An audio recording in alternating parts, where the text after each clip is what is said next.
regulação e responsabilização das plataformas.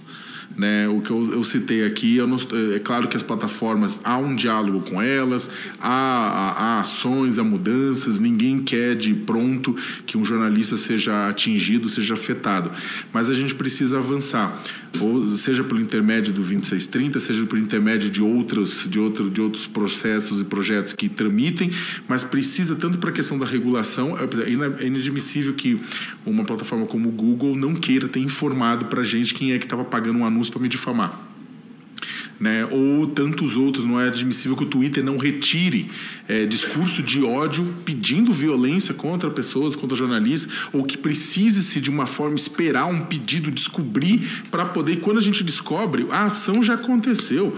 Esse é um ponto, desculpa me ater isso, mas quando, muitas vezes, o jornalista descobre que havia uma campanha de ódio contra ele, a campanha de ódio já surtiu efeito. Você pode tirar, inclusive, das redes isso, porque já surtiu efeito. Já tem toda aquela concepção de que a pessoa é o demônio em pessoa. Então, as plataformas têm que ter uma ação antecipada. Ninguém está falando de ataque à liberdade de expressão. Está falando o seguinte: quando você está querendo o fim físico, o fim, tipo um ataque direto à existência de um jornalista, você precisa, na verdade, ter uma remoção. Aquilo não é uma liberdade de expressão. Aquilo é crime, né? E precisa ter uma regulação e, portanto, responsabilização também legal das plataformas nesse caso. Eu gosto de falar que de certa forma, a minha experiência é um termômetro do que acontece com relação ao ataque a jornalistas. Tanto é que nos últimos 10, 12 anos eu acabei me tornando meio que um consultor informal de muitos colegas que acabam sofrendo ataques na profissão. Né? Infelizmente tem sido vários, né? Tem sido muitos deles. Colegas, inclusive, Dr. César Brito, inclusive jornalistas, advogados, muitos vêm conversar comigo para tentar entender como defender os colegas jornalistas neste momento. E só para me colocar aqui, né, para quem acha que eu sou apenas um cara xingado na internet, eu sou repórter, eu sou colunista do UOL, né, jornalista do UOL, sou diretor da Repórter Brasil, organização jornalística que existe há 22 anos já, sou professor de jornalismo na PUC São Paulo, desde 2009, e sou comentarista do Jornal da Cultura. Então eu estou em uma série de esferas, espaços jornalísticos, inclusive no lado da docência, o que me fez também, inclusive, desenvolver pesquisas acadêmicas a respeito do ódio e da intolerância contra jornalistas, né? Eu não vou entrar em detalhes sobre essas pesquisas, podemos falar depois, mas porque eu acho que a minha experiência individual pode ser mais útil, e até também porque a professora Cesarino já falou bastante sobre essa parte teórica, né? Nos últimos 10 anos eu fui cuspido, eu tomei garrafada na cabeça, eu fui derrubado na rua e chutado até sangrar, eu fui ameaçado de morte, e eu considero ameaça de morte um pouco mais real, não aquelas que vêm via redes sociais, por mais assustadoras que podem ser, mas entregues em mãos, né? Eu fui perseguido, minha casa foi... tentaram arrombar meu escritório, né? Eu fui alvo de campanhas de difamação que vão muito além das campanhas tradicionais, como até a gente vai poder ver, mostrando padrões de fomento e de incitação de ódio contra jornalistas, né? O que eu aprendi com tudo isso, né? Por exemplo, quando eu fui cuspido na rua em 2014, ou quando eu fui derrubado e agredido, ou quando tomei a garrafada na cabeça, ou quando me jogaram fruta podre recentemente na campanha eleitoral, entre tantas outras vezes, é claro que tudo isso, né, leva um aprendizado de modelos de agressão, né? Até porque a gente vai investigar com a ajuda dos advogados, né?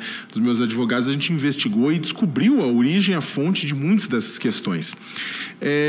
O interessante é o seguinte: no começo, há 10 anos, quando com a internet ainda, as redes sociais engatinhavam em muitos sentidos, quando um jornalista sofria um ataque, o colega falava: não, fica tranquilo, é só a internet.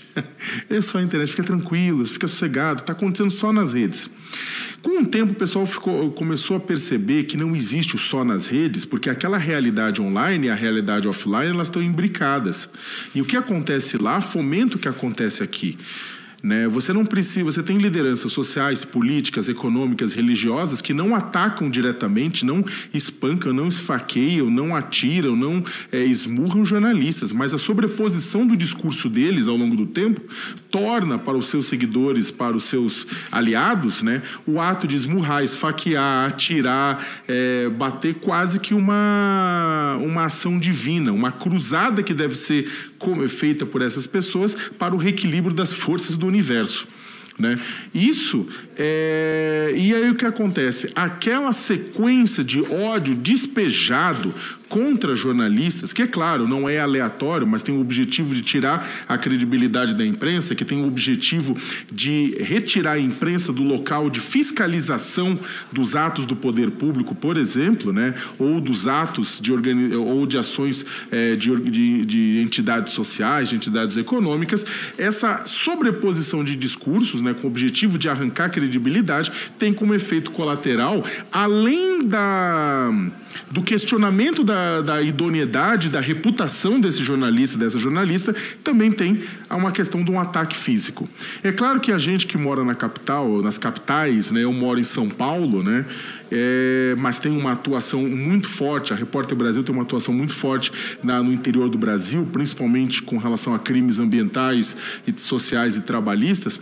A gente tem essa dupla visão. A gente sabia que antes, na década retrasada, década de 2000, 2010, essas décadas, a quantidade de ações de violência contra jornalistas em grandes cidades era, claro, bem menor do que daquele montante de violência que era despejado contra jornalistas do interior. Jornalistas do interior do Brasil sempre morreram nas mãos de oligarquias locais, sempre foram ameaçados, sempre tiveram as redações incendiadas. A gente pode contar uma centena de casos aqui de colegas que ou sofreram, ou apanharam, ou perderam tudo, ou tiveram que fugir, ou foram mortos mesmo por cobrir a situação na Amazônia.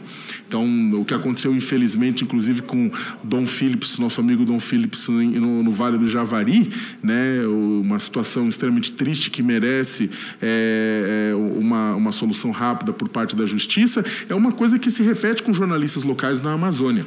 Né? Se por um lado morre Padre Josimo, morre Dorothy Stang, morre Chico Mendes, também morre jornalistas anônimos ao longo do tempo. Só que o que acontece é que as redes sociais trouxeram esse modus operandi do ataque físico para as capitais, ajudaram a incrementar esses ataques, né? E de certa forma eu acabei sendo vítima por conta de dois elementos paralelos. Na minha coluna no UOL eu trato muito da questão de direitos humanos, né? Que virou o equivalente a falar do demônio, né, para muita gente. E, do outro lado, na Repórter Brasil, a gente atua sistematicamente desbaratando e investigando crimes ambientais, trabalhistas, sociais do interior do Brasil. E isso também deixa muita gente irritada, porque significa perda de dinheiro para muita gente. Então, por conta desses dois ataques paralelos, eu fui alvo, né, de agressões, né, e de ataques. Uma que acho que talvez seja uma das mais representativas para, inclusive, tentar pensar em soluções para isso, foi uma que eu sofri, em que começou a aparecer, teve um belo dia e começou a aparecer no meu monitoramento de redes sociais, muitos ataques dizendo que a Sakamoto era ladrão de dinheiro público, o Sakamoto roubava dinheiro público, o Sakamoto isso, Sakamoto aquilo. E aí a gente foi investigar e fomos descobrir que o que estava acontecendo, estava rolando uma espécie de uma campanha digital bombada pelas redes sociais, né, com uma série de mentiras, né, com uma série pegando alguns fatos, distorcendo tudo, né, de uma forma intensa. E aí eu fui investigar, vi que tinham sites de extrema-direita por trás desse processo, mas que, interessantemente, esse processo estava sendo bombado. Amigos falaram, você deu um Google no seu nome recentemente? E aí eu fui dar um Google no meu nome, Leonardo Sakamoto, apareceu um anúncio pago. A primeira coisa que aparecia com o Leonardo Sakamoto, ou com uma série de termos que eram coisas que eu pesquisava ou reportava, aparecia um anúncio pago dizendo Leonardo Sakamoto mente, direcionando para um texto de um site conhecido de fake news, dizendo que roubava dinheiro, que é isso, que aquilo, que aquilo outro. Mas como uma posição já oficial da ordem sobre o tema, é a criação do Conselho de Jornalismo. é preciso mesmo proteger aquele que cuida da notícia. E quando você cria um órgão de proteção, nós temos exemplo da própria OAB, você fortalece toda a instituição e aquele que fornece. E daria legitimidade, inclusive, com o poder de polícia, de fazer as averiguações e ingressar com ações judiciais. Acho que retomar o tema do Conselho de Jornalismo é um tema muito importante, até para promover cursos, promover estruturações. Um dos exemplos que você acabou de falar sobre estruturação estrutural, ele não percebe do discurso de ódio, tá? Como a imprensa noticia algumas coisas relacionadas ao Nordeste. Vou fazer um pouco mais rapidamente sobre isso. O Nordeste é a única região do país que se assume como região, nenhuma outra se assume. E eu lembro que eu fiz duas análises sobre a CPI dos precatórios e a CPI do orçamento. Como é que a imprensa noticiava esses fatos? Se descobriu corrupção no TRT de Alagoas, no TRT da Paraíba, ou de Pernambuco, no TRT de São Paulo. Na CPI do orçamento em Santa Catarina, Alagoas, Pernambuco e a cidade de São Paulo. Como é que a imprensa noticia? Corrupção no TRT da Paraíba, corrupção em Alagoas, corrupção em Pernambuco, corrupção de Paulo Afonso, corrupção de Lalau, corrupção de Pita. Vocês noticiam inconsciente ou estruturalmente que nós somos corruptos. Lá são as pessoas. Isso vai massificando o tempo todo. Os nordestinos são festeiros, não trabalham. Olha, nós somos 9 estados. Qualquer festa que tem no Nordeste, vocês fazem festa no Nordeste. E não olham as especificidades das nossas festas. Por exemplo, Santa Catarina, o Oktoberfest é mais tempo do que o Carnaval. E eles têm festa da uva, festa do peão, festa da tainha, festa da maçã, festa do vinho, tudo, mas ninguém fala que são festeiros. Os nordestinos são festeiros. E vocês vão massificando o ódio ao Nordeste. Nós somos indolentes, não trabalham. Então, é preciso mesmo que a gente tenha conselhos, que possa mesmo desmistificar e olhar para nós mesmos quando nós colocamos as notícias.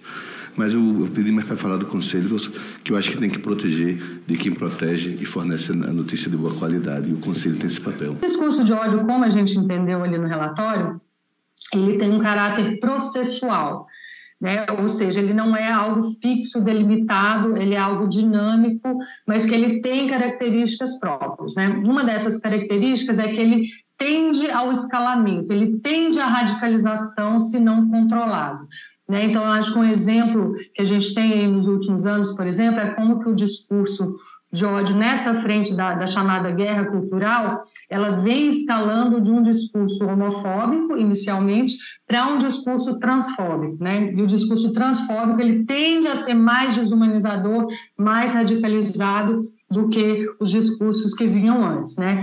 E esse caráter processual de radicalização, de escalamento, ele é bastante importante, porque se deixado que ele prossiga, você vai aumentando a probabilidade, aumentando a chance de que algo que está apenas inicialmente no nível do discurso, ele acabe se transpondo em ato, né? Um discurso de ódio que está fundamentalmente no universo online, ele acabe se transpondo para o universo offline na forma de uma violência, de um ato violento de fato.